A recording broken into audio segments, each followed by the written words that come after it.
As the pace of battles in the Middle East escalates amidst devastating wars in southern Lebanon and Gaza, internal tensions are increasing in Israel over several sensitive issues. The political landscape is fragmented, with growing discord between the Israeli Prime Minister Benjamin Netanyahu and Defense Minister Yoav Gallant. Accusations are flying between Israeli parties, exacerbated by ongoing war losses and rising costs that strain the nation's resources. In this climate of chaos, the stakes are high. Netanyahu faces criticism not only for military strategies but also for his handling of domestic pressures, while Gallant's warnings about outdated war objectives highlight a deepening rift within the government. The implications of these divisions could shape Israel's war policies and also impact its military efforts in the region. So what are the reasons behind the renewed disagreements between Netanyahu and Gallant? Is Netanyahu close to dismissing Gallant? And how will these internal divisions influence Israel's war strategy moving forward? Welcome to In Depth.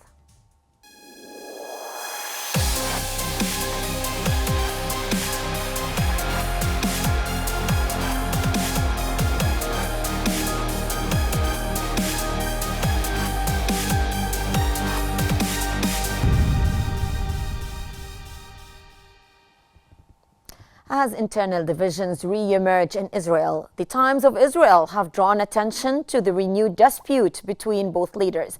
According to the newspaper, Yoav Gallant sent a harshly worded letter to Benjamin Netanyahu, warning that Israel's war efforts had become aimless and needed to be refocused. Hours before its attack on Iran, this letter was actually sent to all cabinet ministers, as Gallant argued that Israel was fighting according to an outdated compass. Additionally, Gallant's opposition to Netanyahu's policy has put him at odds with the coalition's far-right flank, further stressing already frayed ties within the cabinet.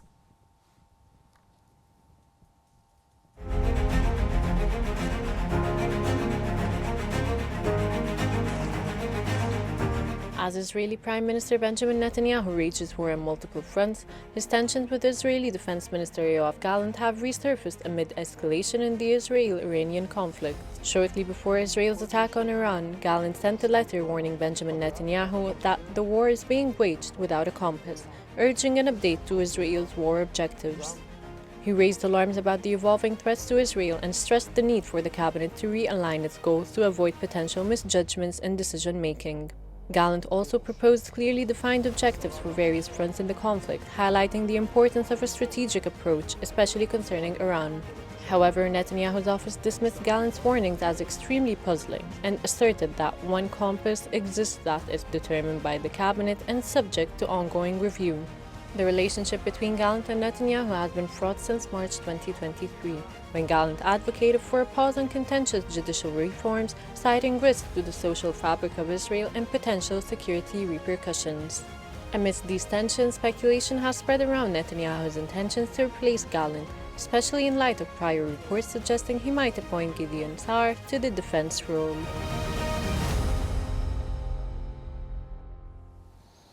And for more analysis, we are joined by Mr. Nizar Nizal, expert in Israeli affairs from Jenin, and also from El Khalil, Dr. Ahmed El Bishtawi, political science professor. Welcome to you both, and I would start with Mr. Nizal. Sir, what are the key factors behind the renewed disagreements between Netanyahu and Gallant, and how do they reflect the current political landscape in Israel? Thanks about hosting, and I would like to think about the relation between Benjamin Netanyahu and the Minister of Defense of Gallant. That is the very bad circumstances and conditions that before of the 7 October. But now after the 7 October and what happened after, they are flattering in Gaza Strip about the military process and the military attack in the Gaza Strip after Mr. Gallant has a vision, a political vision for the solution in the Gaza Strip and West Bank, and he has an objective in Lebanon, but Benjamin Netanyahu would like to occupy all the lands that the Israeli troops and the Israeli army withdrew from 1993. But Gallant have a good relations between Israel and between United States of America that reflect on the political in Israel of the Benjamin Netanyahu and the others, Smotrich and Beni Gvir, for the vision of military in Gaza that they would like to back again and build a settlements in the Gaza Strip and to occupy all the land of Gaza and West Bank. Gallant has a vision that talking about it with the American, and he has a pushing for the describe the conflict in the Middle East, and he has a vision for the release of the prisoners of Israel in Gaza Strip. But Netanyahu would like to continue in this war in Gaza and in Lebanon and in West Bank. The Gallant, he is an extremist man, but Netanyahu is really of the this about the Israeli terrorism, that he is the only one in the government, Gallant, in the secularism system and in the political system of in Israel. But Netanyahu would like, I think, in upcoming days will dismiss the Gallant, and he would like to give the chairman of the defense for Gideon Sa'ar. I think this step would like to expanding the conflict in the Middle East. United States enforced or Netanyahu and the others in the government to keep Gallant in the defense ministry as a minister. I think this step, if Netanyahu do it to dismiss Gallant, may the war expanding more and more with the Iranian, especially the critique steps of the political in Israel about that strike to Iranian before 4 days or 3 days. That is the do not make big impacts, and there is no good or heavy strike in Iran. I think Mr. Netanyahu in coming days, he has a plan in order to reback again to Iranian and strike it again against Mr. Nizal, we will get to this point later. Now, I would like to ask Dr. Bishtawi, how do you interpret the political divisions within Israel regarding the ongoing conflict, and what might this mean for the multiple fronts conflict that Israel is engaged in?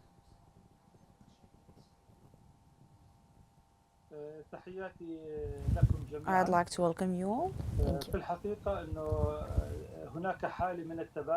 In fact, there are differences in the behavior of the Israeli opposition. So they oppose Netanyahu at a certain point for a certain conflict, like the southern front line of Gaza.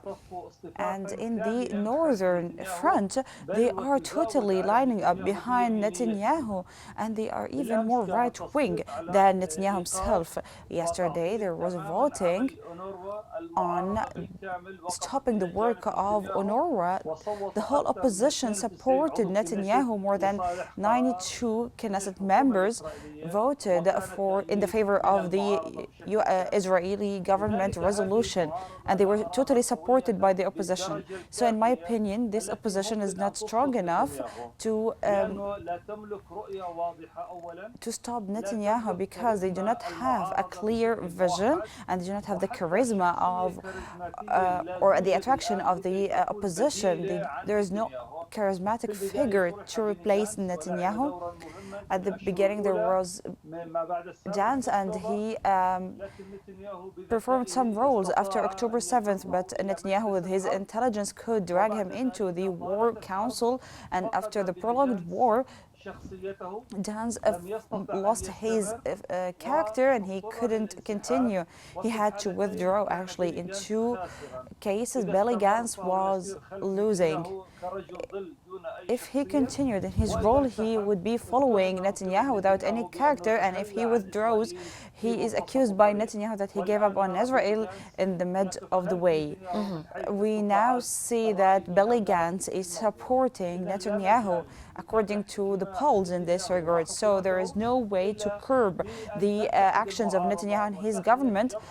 This can only be achieved by the unification of the opposition and creating a strong front with a clear vision, not being confused behind the Netanyahu's policies, because he leads them from one front to another, and sometimes he confuses them by putting them in front of very different options, like what he did in the northern front, and like what he did regarding Norway issues. The opposition supported him. But as for the Iranian or the strike against Iran, some people agreed and some people disagreed, but there was no clear vision from the opposition. There is no real criticism against Netanyahu, who made the Israeli army lose its compass. He refuses the return of the Israeli hostages. He refused to conduct a deal to achieve this. Everyone knows that Netanyahu doesn't want the return of the hostages because the price will be very expensive. Yes. That may reach the dissolving his government. Yes. That's why he's procrastinating. If he returns the hostages, the goals of the war and the justifications of the war would disappear. That's why Netanyahu is trying always to make an endless goal for this war. He keeps the justification of the hostage people. At the beginning, his reason was Sinwar, but Sinwar was assassinated and the deal was not concluded after the assassination of Sinwar. He tried to make the whole world feel that Sinwar is the obstacle. Yesterday, he said he agrees to a two-day truce, but he never agrees to the stop of the war, and he will never be involved in negotiations for stopping the war. So Netanyahu doesn't want the end of the war, and this is the core issue. Netanyahu doesn't want to end understood. the war. نعم فهم. Understood. Mr. Nizal, can you elaborate on Gallant's statement about Israel fighting based on an outdated compass? What did he mean by that? I think Gallant, he is a general of military, and he has very bad feelings now, especially about the count of the Israeli soldiers killed, and he has a vision, a political vision, as we said before, and I think Gallant would like to hold a deal with the Palestinian resistance movements, and he wants to stop the war because he knows more and more about the situation in the army and the military of the defense of his land and his state, and he knows well what is the boring feelings in the leaders, especially in Gaza, because the war it is coming to be in second year, and I think the problems will be coming after a few days with the Netanyahu about the hope or the vision, the political vision for the especially about talking the citizens in Israel, and what is the end of this crisis, and what is the end of the prisoners that they are still in Gaza. What is the solution? This is a big question that has no answer about the Benjamin Netanyahu and the other alliance in Smotrich and Ibn Gvir. Gallant now in very bad circumstances in this government, and he feel in depression and frustration situation, especially Netanyahu do not have his vision or his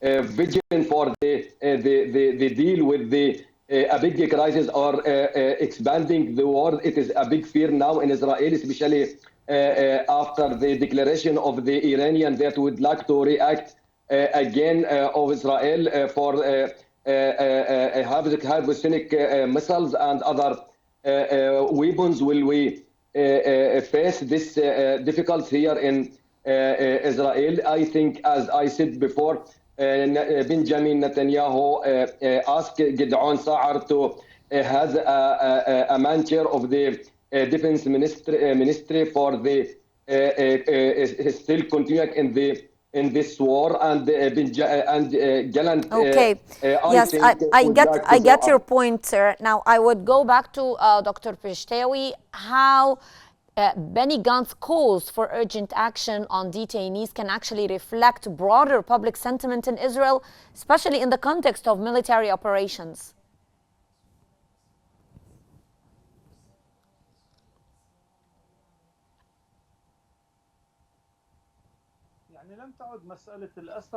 So it's not a matter of the hostages and their families are no longer effective. They no longer affect the decision making in Israel. And if there was a real pressure, Netanyahu would accelerate the conclusion of his deal. But Netanyahu is very good at maneuvers, and he managed for a whole year to silence the families of the hostages. There are weak voices. Even the opposition no longer go in protests in thousands, because the opposition and the army in Israel are very concerned and occupied by the northern front. That's why there are no demonstrations on Saturdays with tens of thousands of people.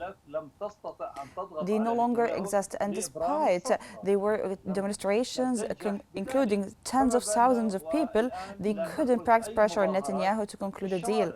But let alone the situation now where there are no demonstrations. Some hundreds go and demonstrate before the house of Netanyahu, which is very normal. That doesn't cause pressure for Netanyahu's government. Again, Netanyahu could stay for a year, refusing and making maneuvers and escape from concluding any deal. He could just trick the United States of America and the Egyptian Qatari diplomacy. He sends delegations, then he returns them again. And sometimes he refuses to send any delegation. Sometimes he discusses and negotiates and talks. And he also withdrew the validations from them and the authorities from them. And now it's a year, and everyone is trying to chase Netanyahu and his delegations without making any step forward. There are no deals for hostage exchange concluded. There are no humanitarian truces. And of course, we couldn't stop the war with this scenario. So for Netanyahu, the time factor is very important, and from the very first moment, he put a bet on making the war prolonged, and he put suspended goals that cannot be achieved. Whenever he is asked to end the war, he says that the goals of the war are not achieved yet. They're hostage, and Hamas is strong, and everyone realizes that Hamas is weakened massively. We know that the hostages are dying every day and Israel is losing them. However, he still puts a slogan of these goals to silence any voice asking him to stop the war. The same applies to the northern front. Hezbollah sent messages to agree to the resolution 1701, but Netanyahu is still procrastinating, and he thinks about resolution 1701 in a manner that goes in line for him with his policies in this issue, which is prolonging the war in the northern front and the war with Hezbollah. So practically, all the wars of Netanyahu depends on time. And now he is waiting for the results of the American elections next week. In the light of these elections, the features of the new phase will be identified. because Kamala Harris has a certain view for this issue and Trump has a different point of view regarding this issue as well. So we have to wait until next week. Then we will try to read the war and its direction in the light of the winner of the American elections. Okay. Mr. Nizal, briefly, please, how might the internal divisions within the Israeli government affect Netanyahu's policy decisions regarding the ongoing conflict in the coming months in Gaza and also in Lebanon? There is no division in Israeli political leaders. If we would like to talking about the war, that is the war support the people and the cities next the war. It is about the division. There is no a big division in Israeli political leaders that affect on the policy of this government. Back again with me from the 7 October that they are gathering and they are manufacturing the situation and a new government that Gantz and is in court and Netanyahu and all them in one government after 7 months that they are have a few division in Israeli about the streets after today. Okay, Doctor. Now, sir, I would also like to ask you, Mr. Nizal, about how critical is it for Israel to revise its war goals in light of evolving threats, especially in the context of its engagement with Iran, in your own opinion? Yes, I think about Iranian would like to back again to react about the attack Israel. Now, the leaders in Iran talking yesterday about the attack Israel and launch a lot of missiles and hypersonic to the Israel and Israel today in this morning talking about the another attack to Iranian because that Iranian would like or try to assassinate Netanyahu before 1 week or 2 weeks ago. Yes. About the drones that coming from Lebanon. I think this situation between Israel and between Iran will continue and be more expanding. I think in the coming months or in the other talking, we would like to talking about the a big war in the Middle East between Israel and between Iranian because Iranian Yes.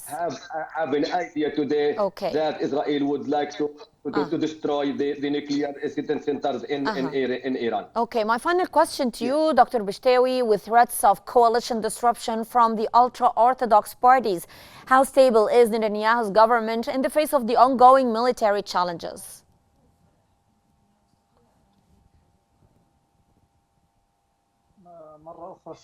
Can you repeat the question again?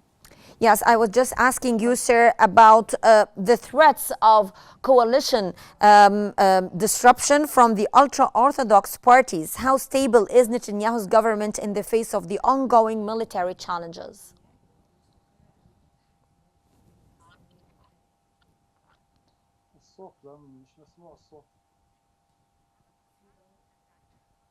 I think I lost you, Doctor, but I would like to thank you both gentlemen. We had with us Mr. Nizar Nizal, expert in Israeli affairs from Jenin, and also from El Khalil, Dr. Ahmed El Bishtawi, political science professor. Thank you both for your valuable insights.